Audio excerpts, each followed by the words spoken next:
25 ans sont passés depuis que Sa Majesté est devenu le souverain du Royaume du Maroc.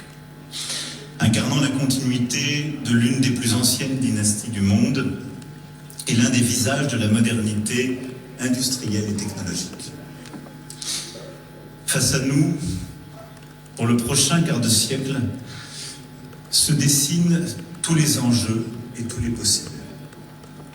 En réaffirmant un lien d'amitié unique en son genre, en cet anniversaire, je dirais même un devoir stratégique, de construire entre nos deux pays, mais aussi entre l'Union européenne et le Maghreb et au-delà l'Afrique, un projet qui offre à nos peuples, à nos économies, la possibilité d'une prospérité, d'une sécurité, d'un horizon absolument nouveau. Beaucoup a été esquissé ces dernières années et décennies. Euromède, l'Union pour la Méditerranée, pour ne citer que quelques-unes de ces initiatives. Mais force est de constater que les fruits n'ont pas pleinement suivi la promesse donnée par les premières fleurs.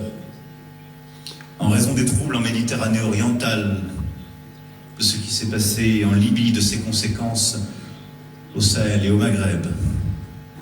C'est pourquoi le temps qui s'ouvre est porteur tout à la fois de responsabilité et d'espoir nouveau.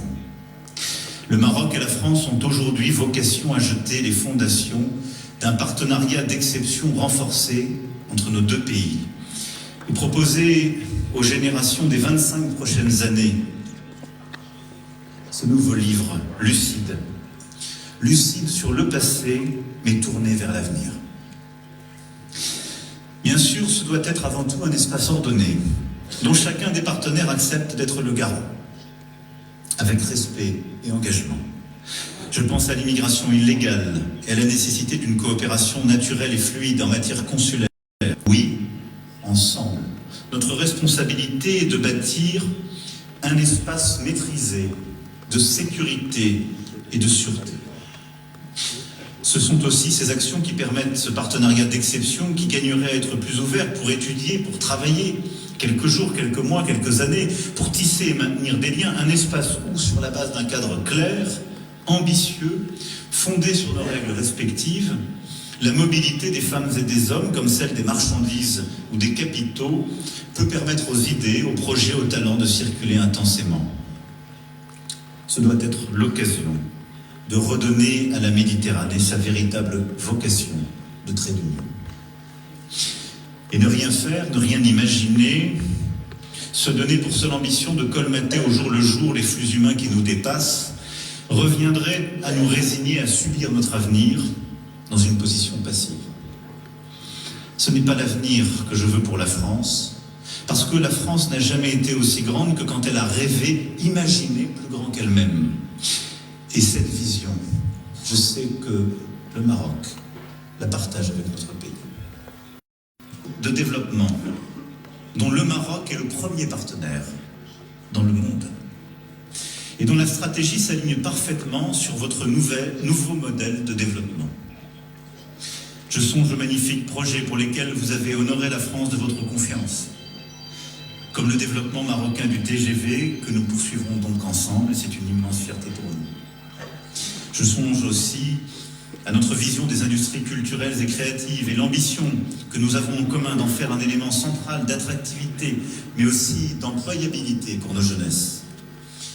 Je me réjouis demain de pouvoir l'illustrer à l'occasion de plusieurs échanges, et cet après-midi avec des acteurs du secteur du jeu vidéo, échange durant lequel nous lancerons un programme de formation des professionnels soutenu par l'école ISAR, dans la perspective de la cité du jeu vidéo dont veut se doter le Maroc.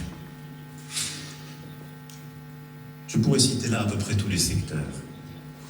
Les infrastructures, l'énergie, tous les secteurs qui font la ville durable, celui du traitement des eaux, du traitement des déchets, en effet, de l'éducation, de l'enseignement supérieur, tout concourt à ce que nos sociétés, nos jeunesses, nos entreprises fassent encore davantage. S'il est, permettez-moi simplement cette remarque, s'il est un domaine où nous persistons à nous opposer, c'est uniquement le football.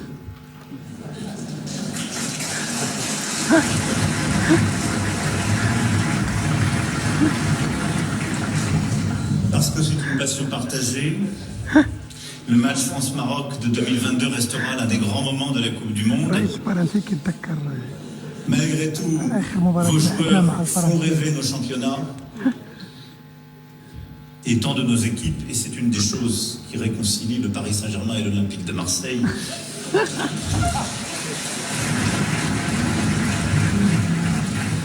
Et je souhaite que l'accueil de la Coupe du Monde par le Maroc en 2030 soit le succès auquel nous sommes impatients de participer et nous offre une fois encore tant de moments d'émotion.